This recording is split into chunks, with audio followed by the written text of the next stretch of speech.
This episode contains distressing themes, profanity, and descriptions of violence. This podcast is intended for a mature audience. Listener caution is advised. They Walk Among Us is part of the Acast Creator Network.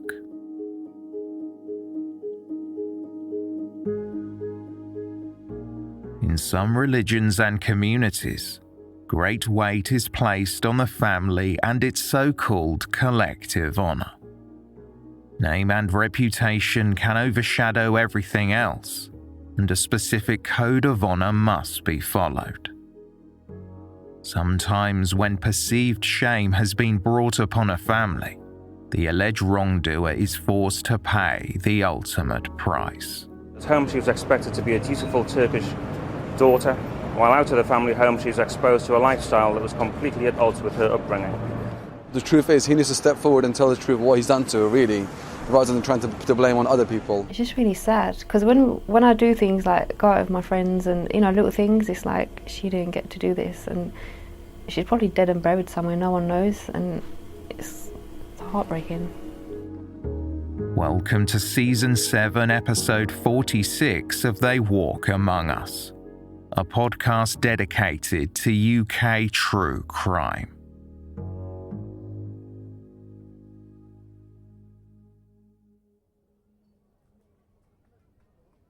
Tulay Goren was born to parents Mehmet and Hanim in the Turkish town of Elbistan in March 1983. The Goren family was one of deep faith. They were Turkish Kurds and were part of the Alevi community. Tulay had an older sister and two younger siblings, a sister and a brother. By 1995, she was approaching her awkward teenage years, and the family had travelled to the United Kingdom. After claiming asylum, the Gorens had settled in Woodford Green in East London.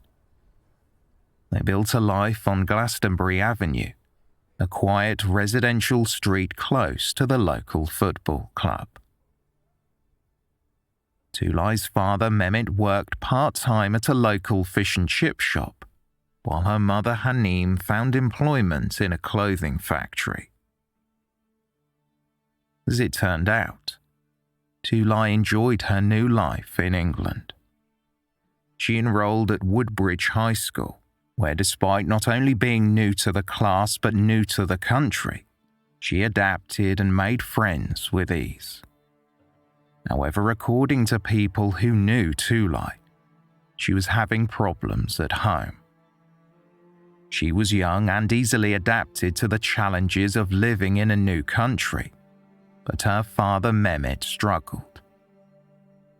He found it difficult to adapt to the culture, refused to learn English, and in turn could not hold down a regular job. On top of that, Mehmet was a gambler. He frittered away what savings the family had, along with any child benefits and support payments he received. While Tulay immersed herself in British culture, Mehmet was intent on maintaining his interpretation of the culture and tradition of his homeland. One tradition important to Mehmet was the observance of the honor code. Within the close patriarchal community the Gorens inhabited, women were seen as the property of their fathers, and then their husbands. Females were ordered to obey, but this was at odds with the British schooling that Tulay and her sisters received. According to Tulay's friends, the teenager often came to school with fresh black eyes and complained about her strict father, who kept the family in check through violence. One friend, Nadia Mahmood, recalled to a reporter for the Evening Standard. She said she hurt her eye bending down and hitting a chair, but from her face, I could tell that was not the truth. It was obvious she had been hit.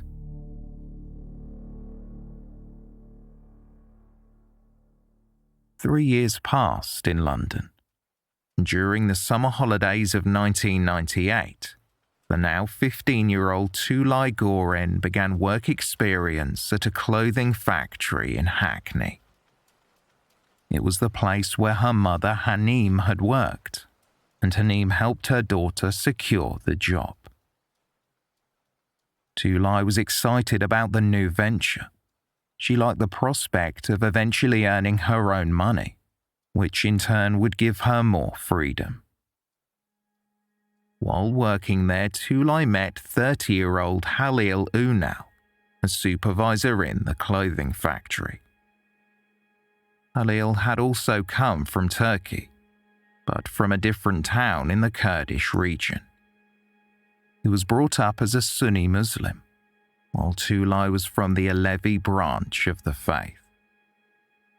Tulay and Halil built up a friendship, and Tulay shared with Halil her desire to find a man who would love her and marry her.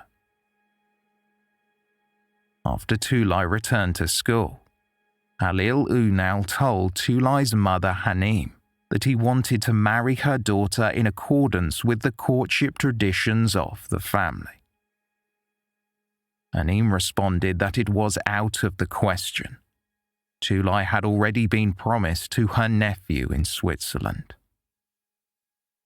When Tulay's father Mehmet was informed of the prospect of marriage, he was furious.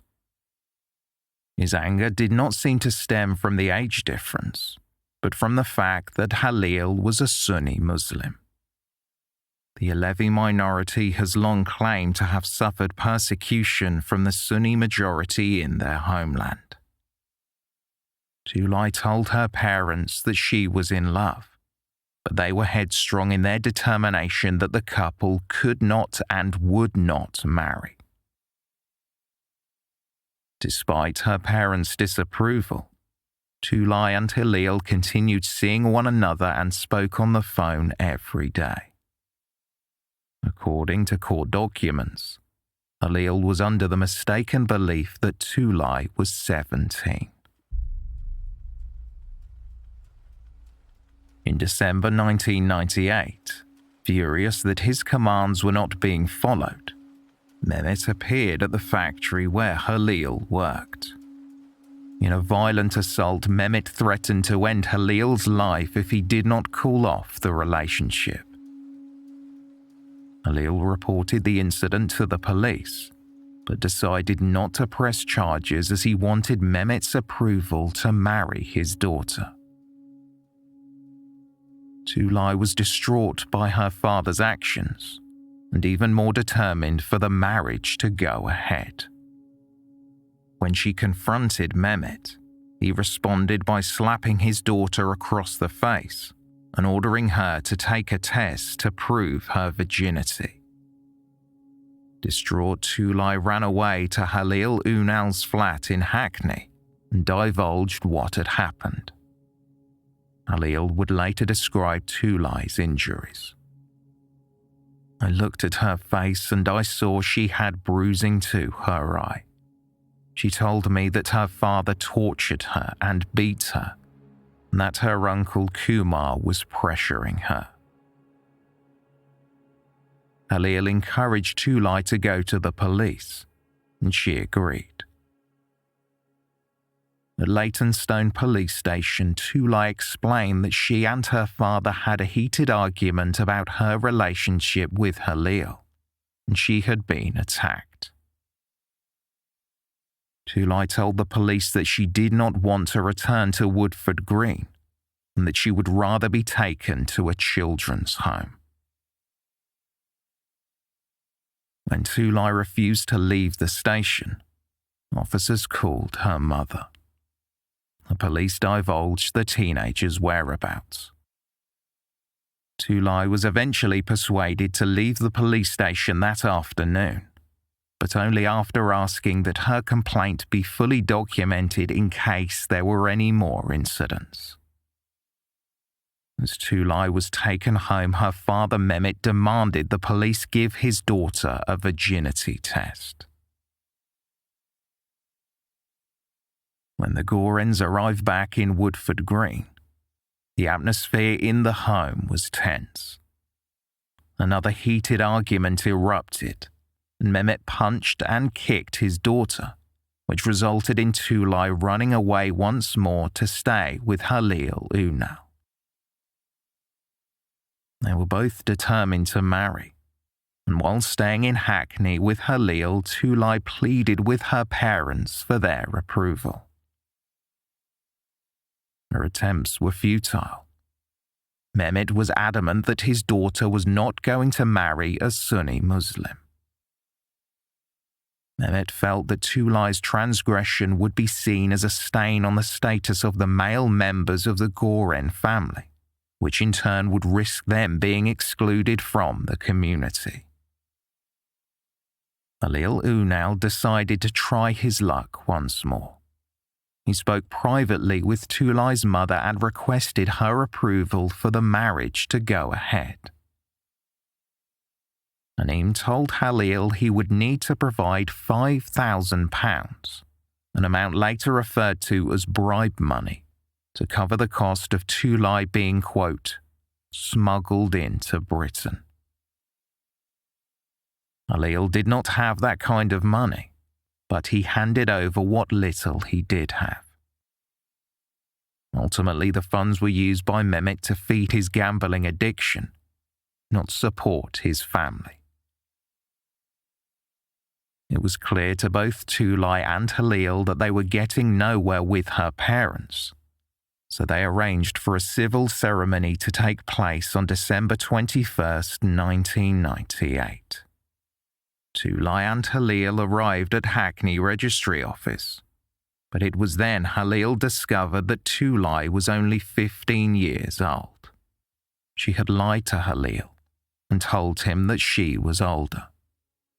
Unsurprisingly, the ceremony did not go ahead, and they were turned away at the registry office. But the pair agreed that they would return when Tulay turned 16 in March.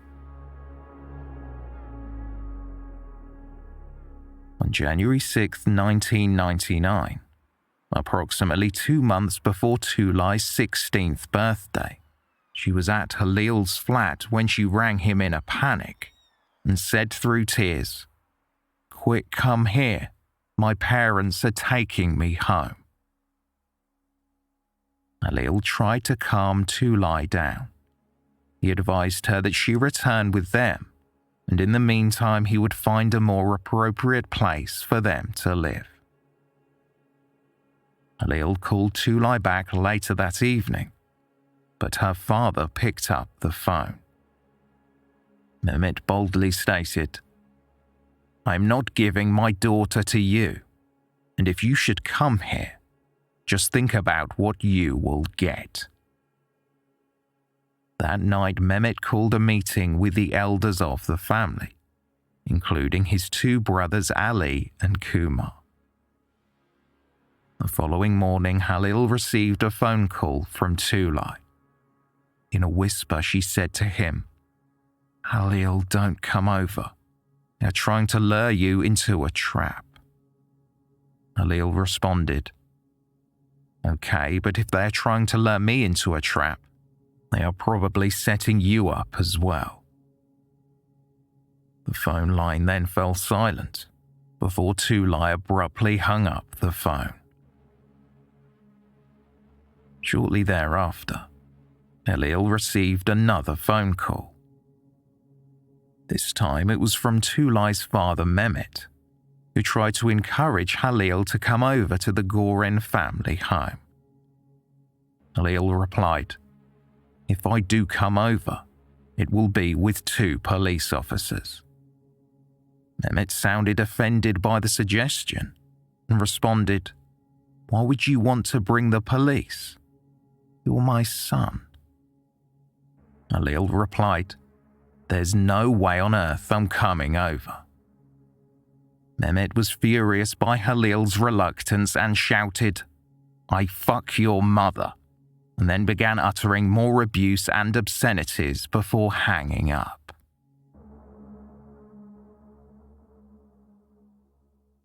Over the next 2 weeks, Halil Unal attempted to contact Tulay but was unsuccessful. He feared she was being held against her will at the family home. However, one morning he received a phone call from Mehmet, who apologized and asked to discuss helping to find a suitable flat for Halil to live with his daughter.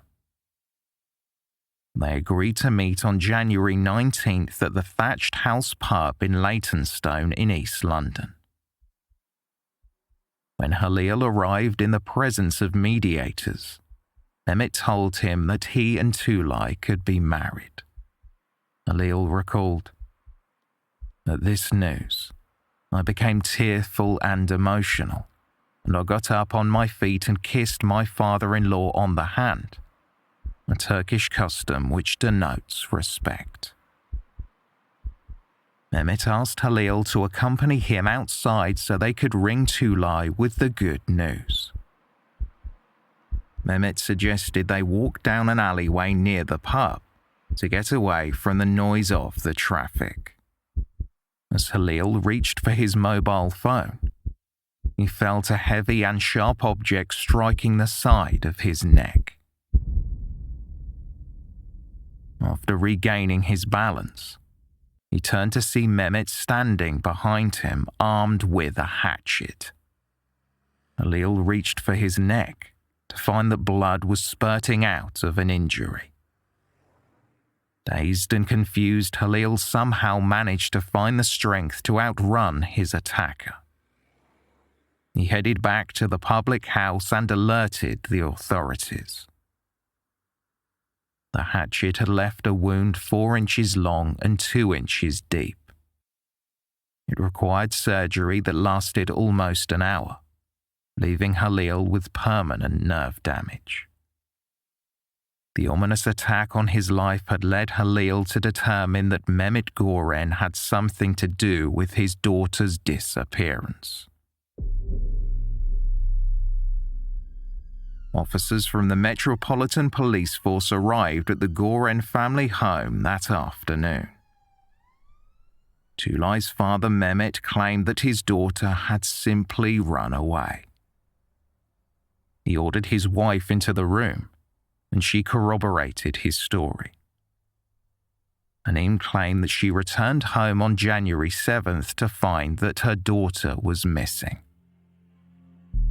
She said that when she checked in Tulay's bedroom, she noticed that most of her daughter's clothing was missing as well, indicating that Tulay had left of her own volition. At the time, the police did not have enough evidence to make an arrest in relation to Tulay's disappearance, but 2 days after she was reported missing, a handwritten letter was delivered to her home. It was reportedly from Tulay. It appeared to be in her handwriting, and it read that she had been kidnapped by Halil Unal's boss, Bilal Dinaz. The letter read, "If anything happens to me, Bilal is responsible for it. He locks me in a room. He gives me food. He comes once every 2 or 3 days. He has done many bad things to me." The police had the letter analysed, and the handwriting matched Tulay's. However, the writing on the envelope had been penned by someone else.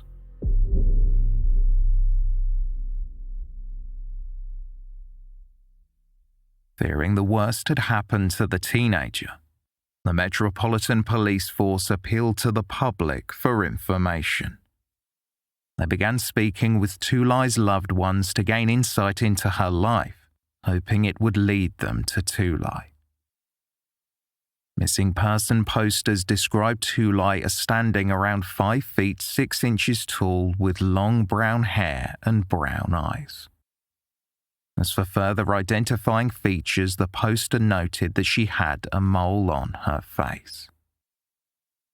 Addressing the media, Sergeant Stuart Jessup said, "It's a bit of a mystery, really. We have been talking to family and friends in an attempt to establish leads. She has gone missing twice before, but we don't know when or how long. The parents speak broken English, and so we use translators. The search was initially hampered by the fact that Tulay was not reported missing until 13 days after her family had last seen her. The first 48 hours of any disappearance are the most crucial. After that, vital evidence can be lost, and hope begins to fade that the missing person will be found. Various tips came in throughout the area from concerned locals who believed they had seen Tulay. The police checked on all potential sightings, but were disappointed when each one only led to a dead end. By the middle of February 1999, the police announced that the search for Tulay Goren was winding down. Sergeant Keith Bailey stated, "Despite an intensive police search, we still have not been able to find her. Although we have concerns for her well-being, there is a point when the search has to come to an end. We are in touch with her parents daily, and they are obviously concerned for her safety." Sergeant Bailey added that if Tulay had gone somewhere of her own volition, then somebody most likely would have seen her and notified the police. The officer said, "We have had reported sightings of her, but no one could say if that was her for definite." Naturally, detectives were suspicious of the Goren family. They knew about the attack on Halil, but struggled to link it to Tulay's disappearance. On March 23rd, a new development unfolded when Mehmet and Hanim Goren were arrested. Under police questioning, Hanim broke down when she shared her belief that Mehmet might have been involved. Over the next year, police continued working on the case, gathering all the evidence they had against Mehmet Goren before presenting it to the Crown Prosecution Service. However, the CPS refused to move forward with a prosecution, explaining they could not rule out the possibility that Tulay was still alive. At the time, hearsay evidence could not be presented during the trial, which meant that if charges were filed, Mehmet's wife Hanim would not be able to testify. While charges regarding Tulay's disappearance could not be filed, Mehmet Goren was charged in relation to the attack on Halil Ünal. Mehmet argued that Halil had been the one armed with the hatchet, and he only used it in self-defense. In August 2000, Mehmet Goren was convicted of intent to cause grievous bodily harm and was ordered to serve 7 years in prison. Determined to fight the case, an appeal was made against the length of the sentence. Upon reviewing the evidence, the appeal judges agreed with the defense counsel's argument that Mehmet's actions were a result of his alleged belief that Halil Ünal had been involved in his daughter's disappearance. Further mitigating factors were also listed. Quote, "It is said that his treatment while in his own country for political reasons was very severe, in which he was subjected to torture and imprisonment.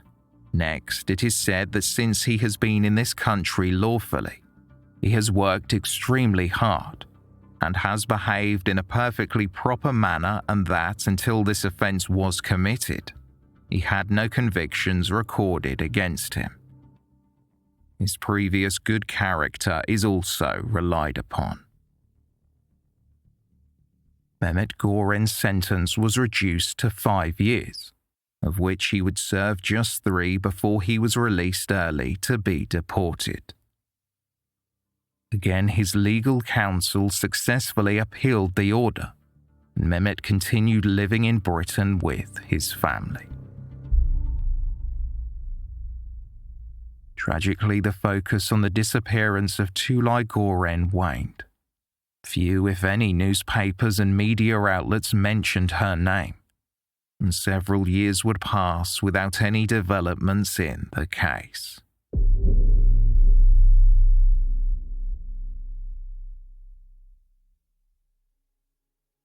On November 25, 2008, there was a massive breakthrough in the investigation when 3 men were arrested in connection with Tulay Goren's disappearance.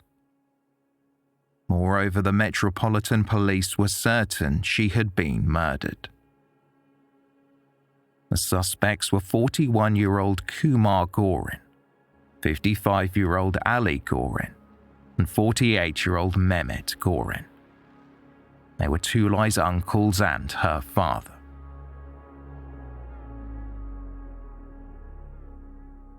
In announcing the arrest, a police spokesperson said, "The investigation has always remained open and under review. Tulay's body has yet to be discovered." 2 days later, Mehmet Goren was charged with murder and conspiracy to murder along with his brothers Kumar and Ali Goren.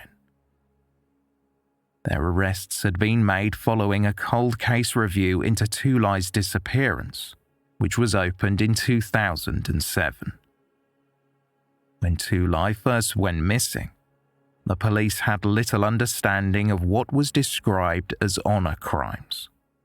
However, since then, the number of similar offences had increased sharply in Britain.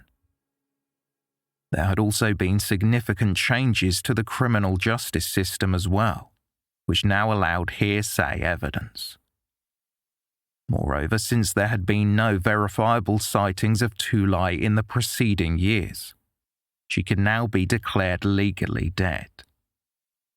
When the police were looking into honour crimes more closely in relation to Tulay's disappearance, which was now classified as a murder, they flew out to Turkey to consult with Professor Aketin Sir, a psychiatrist and expert on honour crimes. He knew nothing of the details of Tulay's case, but highlighted to the police a pattern of honour killings among rural communities in the east of Turkey that mirrored the case. Professor Sir said that for an honour killing to occur, a meeting would have needed to be held which would include the males of the family, i.e. Tulay's father and uncles. Around 12 cases of honour killings were investigated each year between 1998 and 2007, which meant that the police were now more aware of their existence. Metropolitan Police Commander Steve Allen later spoke about honour crimes and the difficulties the police face when trying to understand the true nature of related offences. We put a lot of effort into it because the stakes are so high. We're talking about people living or dying, depending on whether we get our response right or wrong. One of the things that we don't know is simply how much of this there is. We're seeing more and more reported in terms of incidents related to forced marriage. More and more reported. I suspect we're still only seeing a fraction of what's happening out there. Investigators found that in honour crime cases, there was a veil of silence that surrounded each, which made them much more challenging to investigate. As United Nations Special Advisor Asma Janghajir said, "The perpetrators of these crimes are mostly male family members of the murdered women, who go unpunished or receive reduced sentences on the justification of having murdered to defend their misconceived notions of family honour." As detectives had a better understanding of the dynamics surrounding honour crimes, they decided to take a look at Tulay's case once more. The breakthrough ultimately came from Tulay's mother, Hanim. During the initial investigation, Hanim had stuck to the same story that her husband told the police, that Hanim returned home one afternoon to find Tulay gone, along with just £20 and a bag of clothing. She had later informed detectives that she feared Mehmet had something to do with Tulay's disappearance, but at the time she was too afraid of her husband to reveal the whole truth. Hanim would confess that the day after Tulay was brought home on January 6th, she entered her daughter's bedroom to find Tulay tied up and face down on the bed. Tulay's hands were tied so tightly they had almost turned purple. Her husband Mehmet emerged from the bedroom door and ordered Hanim not to touch Tulay or untie her. He revealed that he had laced Tulay's coffee with sleeping pills and had tied her up to prevent her from running away. Mehmet then ordered Hanim and their 3 other children to go and stay with his brother Kumar in Walthamstow. He said that he and his daughter had, quote, things to talk about. Before Hanim and the children left, Mehmet told his 8-year-old son Tunkai to kiss Tulay goodbye, as it would be the last time he would see her. According to Hanim, when she returned the following day, her daughter was gone, and earth in the garden had been disturbed. Mehmet told his wife that Tulay had run away, but Hanim could not help but notice that Mehmet had a deep cut and scratch marks on his hands. When she inquired about them, Mehmet said he had slipped on a banana skin. Hanim also observed that the washing line was missing from the garden. According to Mehmet, he had taken it to capture Tulay. 2 knives were also absent from the kitchen. Hanim was suspicious, and these suspicions deepened when she observed Mehmet washing one of his shirts. It was the first time she had ever seen him washing any clothing during their 30-year marriage. That evening, Mehmet sat Hanim down and warned his wife that their marriage would be over if she ever spoke of Tulay again. He chillingly commented, "Our children are no longer 4 children. From now on, we only have 3 children." Hanim watched on in silence as Mehmet tore up photographs of Tulay, along with her Turkish identity card and her birth certificate. He told his wife, "There will not be anything left inside that belongs to Tulay." Tulay Goren explained to detectives that around a week later, Mehmet sent her and the 3 children away to his brother's home again. She said that when she returned the following day, the garden looked different. She said it appeared as though it had been dug up. The patio was soaked with water, and almost an entire roll of bin bags was missing. According to Mehmet, he had turned over the soil with a meat cleaver and planned on planting vegetables. Hanim found this odd. They had lived in the home for several years. Never once had Mehmet shown any interest in the garden, and had never expressed a desire to plant vegetables. Hanim went on to say that Mehmet was a very violent man who had often beaten her and the girls. She said that on one occasion he attempted to inject her with rat poison. On another, she claimed he tried to gas the whole family to death. It turned out that Mehmet Goren had a criminal record to back up Hanim's claims. He had been imprisoned in both Turkey and Saudi Arabia. He had ties to a militant political organization, the Kurdistan Workers' Party. He had carried out robberies on their behalf, which ultimately resulted in his imprisonment.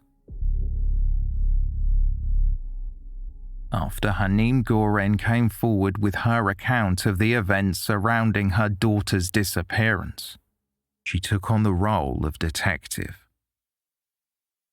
She forced Mehmet to tell her where he had disposed of the washing line, and then informed the police of its whereabouts. Officers managed to recover the material. Forensic testing later showed hairs possibly coming from Tulay, or one of her maternal relatives.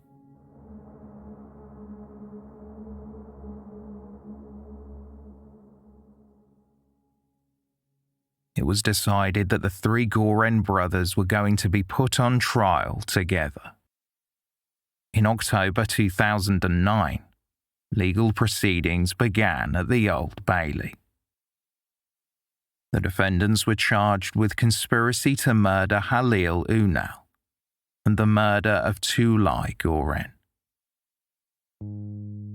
During opening statements, prosecutor Jonathan Laidlaw QC said that Tulay Goren had been killed by her father to, quote, restore the so-called honour of his family. The Crown put forward its theory that Tulay had been the victim of an honour killing, and that her two uncles had either approved of the murder or helped to set it up and carry it out. There was no forensic evidence tying them to the crime, only witness accounts. The prosecutor explained that on the day of Tulay's murder, one of her uncles, Ali Goren, was working in his cafe in Workington, Cumbria, but her other uncle, Kumar, was closer at hand and was allegedly involved in helping Mehmet dispose of his daughter's body.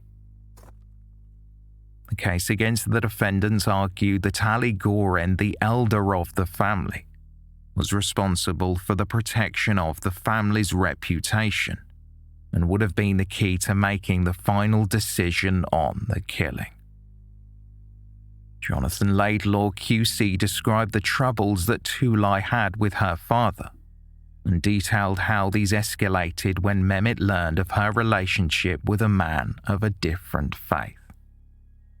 The barrister said to the jury, what ultimately caused the most terrible of problems within this family and was ultimately to lead to Tulay's murder was a relationship she formed in London with a man named Halil Unal. Despite their differences in age, Tulay pursued Halil. She clearly loved him. Jonathan Laidlaw QC described how the relationship between Tulay and Halil produced in Mehmet a fear that his daughter had lost her virginity. Laidlaw said that in Mehmet's eyes this would, quote, leave her as a worthless commodity in terms of his ability to marry her off. The prosecutor told the court about Tulay's attempt to marry Halil and described how the family had brought her back home on January 6, 1999, and held her captive. Laidlaw stated, on January 7th, these men attempted to ensnare Halil by persuading him to come to the family home, but Tulay managed to warn him of the trap and his life was saved. Tulay was not so fortunate. She was never seen alive again, and the prosecution's case is that she was murdered at home later that same day. It was the prosecution's theory that Tulay's body was hidden in the back garden for around a week before it was removed and taken elsewhere to be disposed of. Jonathan Laidlaw QC explained that the police now had a better understanding of honour killings and described how the reputation of some men within certain cultures depended on the women in the family observing certain customs. He said that perceived transgressions in the culture can sometimes be seen to bring shame, saying, such stains have to be cleansed at any cost, if necessary through murder. Halil Unal was the first witness to testify through an interpreter. From behind a screen, Halil told the jury about the violence that preceded Tulay's disappearance. testifying about the phone call from Tulay which took place after her parents forced her home on January 6, 1999. Halil described his conversations with Mehmet and his reaction. The witness also spoke about family councils that often precede so-called honour crimes.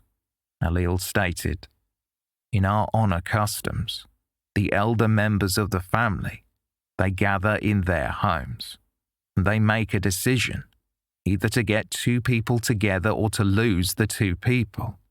In other words, to kill them."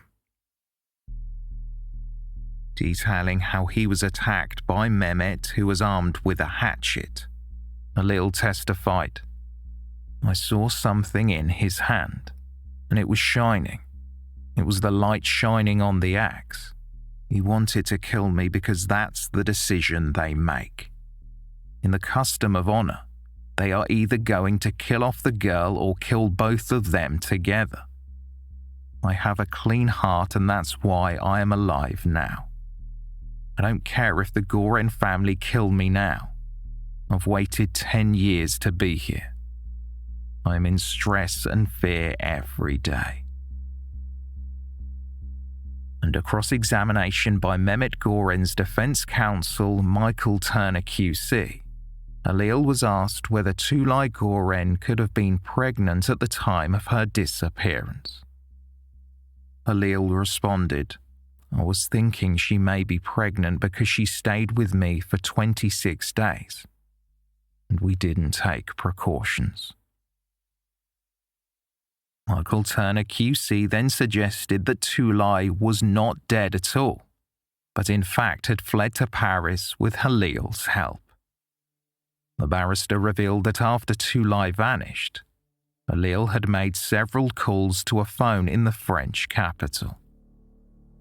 Halil denied that this was true.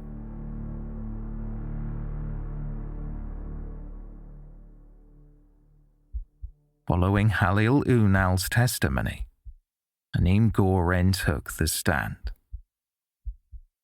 As she began testifying, her husband Mehmet collapsed in a suspected fit. The trial needed to be halted momentarily, and the judge ordered the proceedings should resume later in the afternoon. When the court reconvened, Hanim waived her right to speak behind a screen and instead testified before the court in front of her husband and his two brothers. She spoke about the events leading up to her daughter's disappearance, as well as her suspicious observations in the aftermath. While Hanim was on the witness stand, she confronted her husband, who sat just 10 meters away in the dock. He sat emotionless as she begged, "What have you done to my daughter?"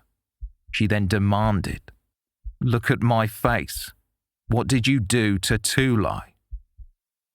Hanim was stopped by the judge, Mr. Justice Bean, who told her, "Please stop.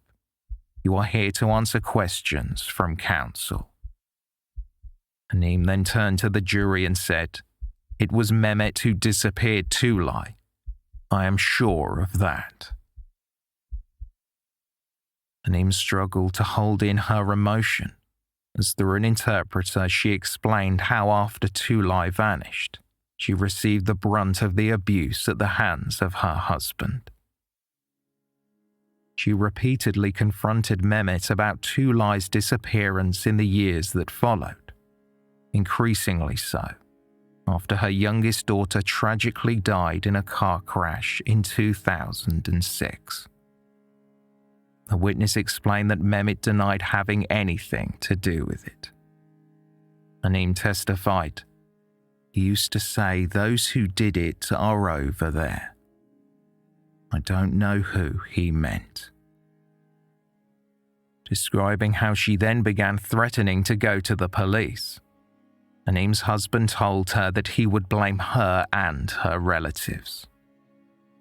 It was even suggested that Tulay would still have been alive if the man she was involved with had paid the full £5,000, which Hanim said Mehmet wanted for gambling. As the tears rolled down her cheeks, Hanim said she was no longer afraid of her husband. Looking at him in the dock, she said, "Even if he hits me or kills me, I am not afraid. He's in front of me now. He's hearing me, knowing everything he denies. He should come out honestly, bravely as a man. Come and tell the truth. I have had enough. I'm trying to be strong for Tuncay and Nuray, but I can't do it anymore. I can't cope."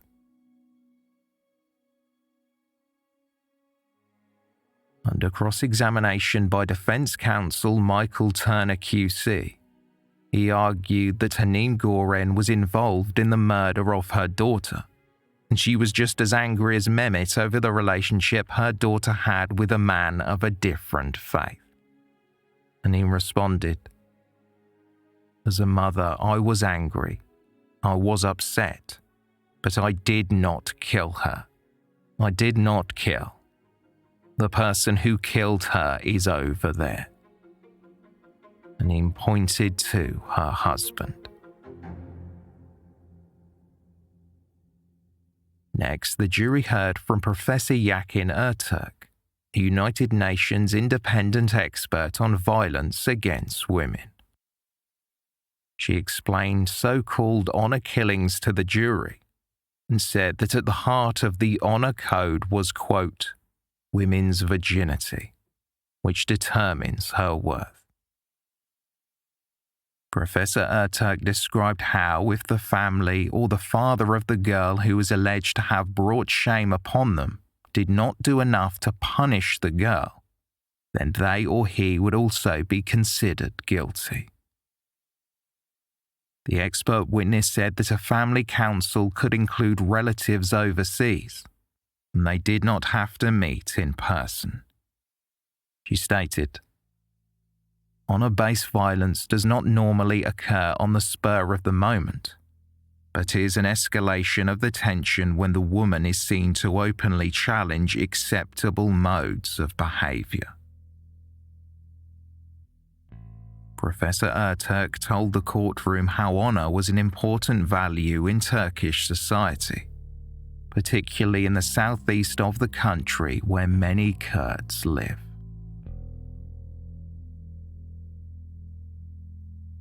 In the second week of the trial, the jury heard a videotaped interview between police and Tulay's late sister Hatice, recorded in 1999. In the interview, Hatice tells officers that on January 6th, after Tulay was brought back home by her parents, she witnessed her father grabbing Tulay after she attempted to escape. Hatice recalled, "I think my sister went to the toilet and she was going to jump from the window. My dad got her round the neck." The next morning, Hatice, her mother, and her siblings were forced to leave the home by their father. She recalled how Mehmet had told her brother to kiss Tulay goodbye. She said, "He went and kissed her, and my dad was crying as well." When she returned, Hatice was told by her father that her sister had run away. Tulay's other sister, Nuray, also addressed the court. After sitting in the witness box, she screamed in Turkish at her father before letting out an impassioned wail. The witness described Tulay as a, quote, "child looking for happiness. She was very young, and she was vulnerable. Maybe what she was looking for was a father. Maybe she found a love that she did not get from her father." Nuray spoke about the same incident her late sister described back in 1999, telling the courtroom that Tulay tried to escape out of a toilet window but was prevented from doing so. "My father was very upset," Nuray said. He got cross with her, and he was saying that he was going to kill her. Mehmet often screamed at his daughter, shouting obscenities including that she was a whore. Nuray revealed that late that night her father ordered her to make Tulay a cup of coffee and then watched as her father dissolved sleeping tablets in the cup. Mehmet told Nuray that this was to make Tulay fall asleep so she wouldn't run away. Sometime later, Nuray overheard her father speaking on the phone. He said, "Don't worry, I won't allow her to shout." Nuray was asked by defense counsel Michael Turner QC why she did not go to the police about the threat her father had made to Tulay's life. Through sobs, she responded, "I did not think that this would be possible. I still can't think that it is possible, because a father could not do such a thing. I never believed."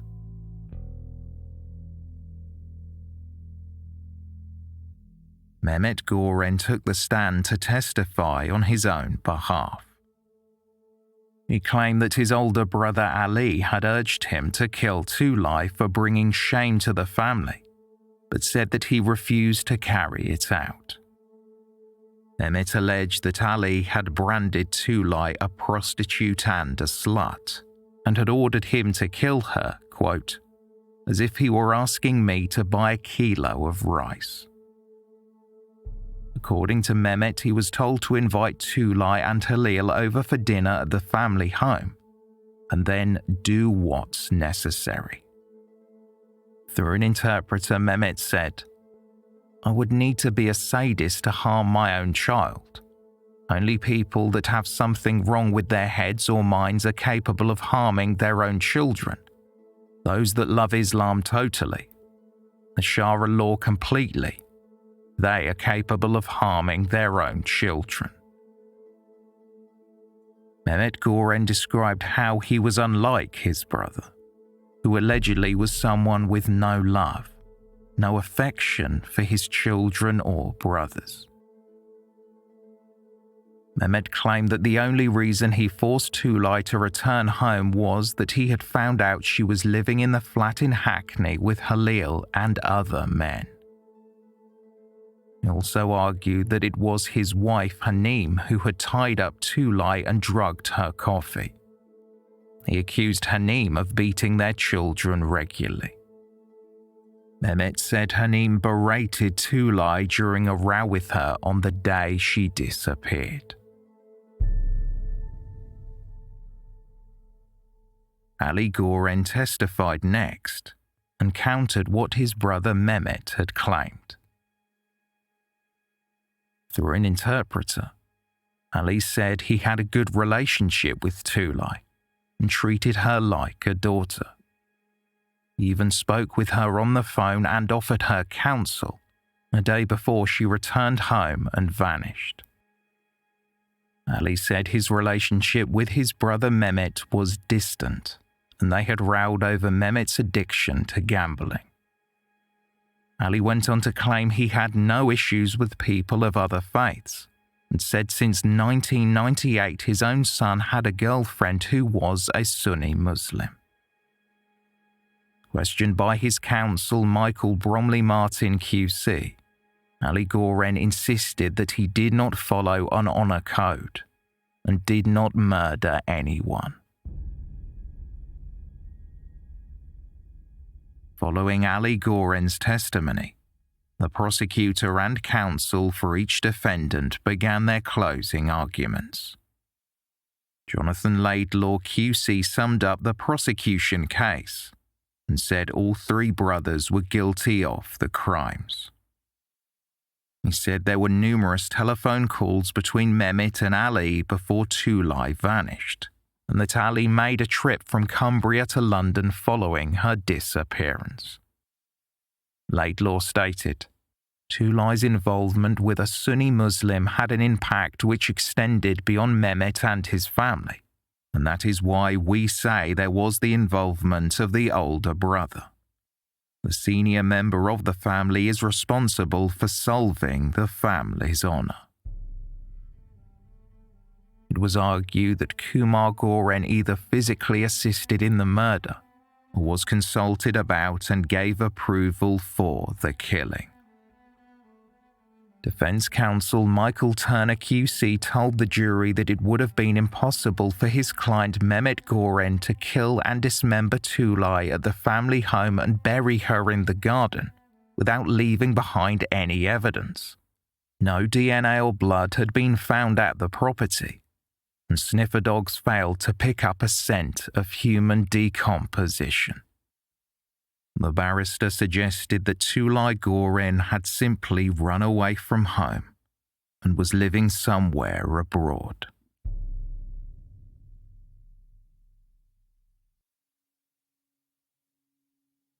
So where are we now? The jury returned with their verdicts. The foreman announced that they were acquitting all three defendants of the charge of conspiracy to murder Halil Unal. As for the charge of murdering Tulay Goren, Ali Goren was found not guilty. Kumar Goren was found not guilty. Mehmet Goren was found guilty. The crime brings an automatic life sentence. Mr. Justice Bean said that the term honour killing was a grotesque distortion of language and felt there was nothing honourable about such a hideous practice or the people who carry it out. The judge told Mehmet Goren he would have to serve at least 22 years behind bars before a parole board could consider his release.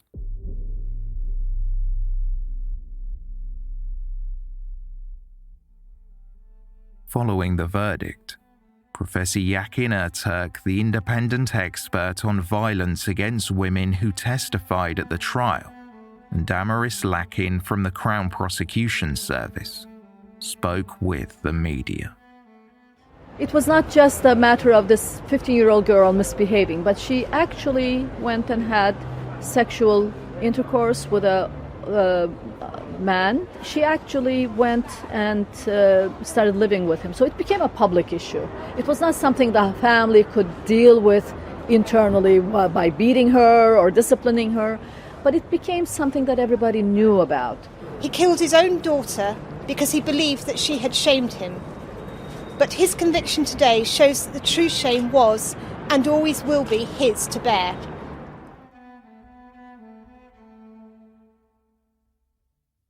Outside of court, DCI John MacDonald of the Homicide and Serious Crime Command voiced his belief that despite the time that had passed, justice had been served. He said, "There should be no place in any society for the outdated feudal beliefs that led to this murder. I would like to give special mention to Tulay's mother Hanim and her sister Nuray, who both gave vital evidence in this case, whilst under great pressure." After his acquittal, Kumar Goren spoke through a translator and was adamant that Tulay was still alive. I don't know anything. From what my brother Mehmet and my sister Hanim tells me, she's run away with Hanil. I believe them. I never harmed Tulay in any way. She was my life. I think 100% that she is not dead, and I still believe that she is alive. We don't believe in honor killing. There is no such thing in our culture.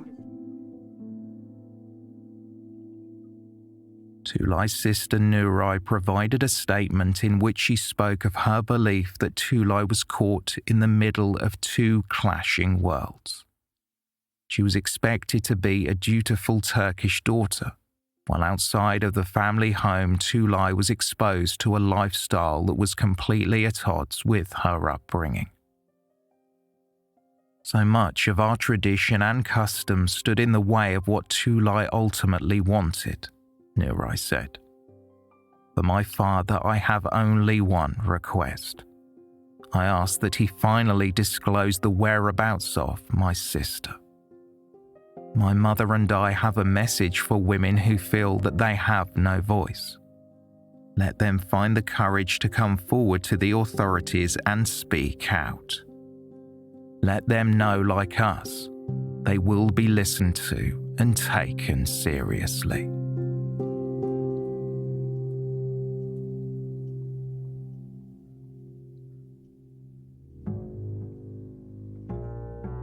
Thank you for listening, and special thanks to our Patreon supporters. For more information on this episode, please see the show notes or visit our website, theywalkamonguspodcast.com.